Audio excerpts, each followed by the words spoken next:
నా దేవుడు ఒక చూపు చూస్తే చాలు, నా చరిత్ర మొత్తం మారిపోయింది. నా దేవుడు కదులుతాడు నా పక్షంగా, నా దేవుడు కార్యం చేస్తాడు నా పక్షంగా. నేను ఆయన మీద పెట్టుకున్న నిరీక్షణ నన్ను సిగ్గుపరచడు, నన్ను నిలబెడతాడు, నా తల ఎత్తుతాడు. ఎత్తకపోయినా పర్వాలా, నేనైతే నా ప్రభునందు విశ్వాసం ఉంచుతానని మొండిగా నా సమీపస్తులందరికీ చెప్పా. తిట్టిన ఈ నోళ్ళన్నీ నన్ను పొగిడేటట్టు చేయగలడు నా దేవుడు.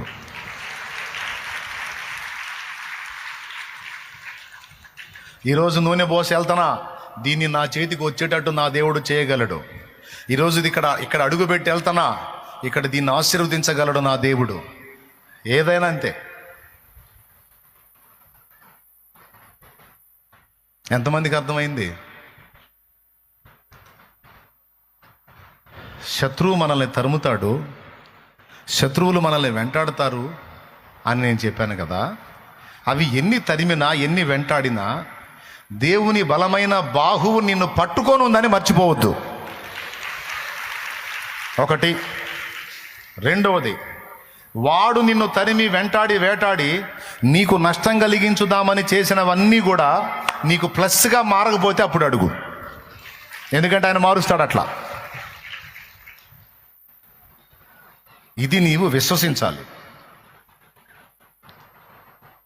10 లక్షల నష్టం వచ్చిందా, ముసుకేసుకొని కూర్చోవడం కాదు. 10 లక్షల నష్టం వచ్చిందా లేదా పోయినాయా, ముసుకేసుకొని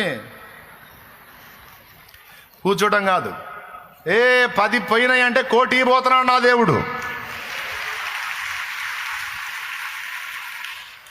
10 పోయినాయి అంటే 1 కోటి కార్యము చేయబోతున్నాడు అని నమ్మేవాడు విశ్వాసి. అంటే డబ్బుల విషయంలో డబ్బులు ఇస్తాడని అంటే మీకు పాయింట్ రీచ్ అయ్యిద్దని ఈజీగా అర్థమైద్దని చెప్పా. మైండ్ అలా ఉండాలి. ఎందుకంటే నువ్వు ఆయన సొత్తు. నిన్న ఆయన రక్తం చేత విమోచించాడు, నీ చెయ్యి పట్టుకొని ఉన్నాడు. అనుకొనని శ్రమలెన్నో ఎదిరించిన ఆత్మీయ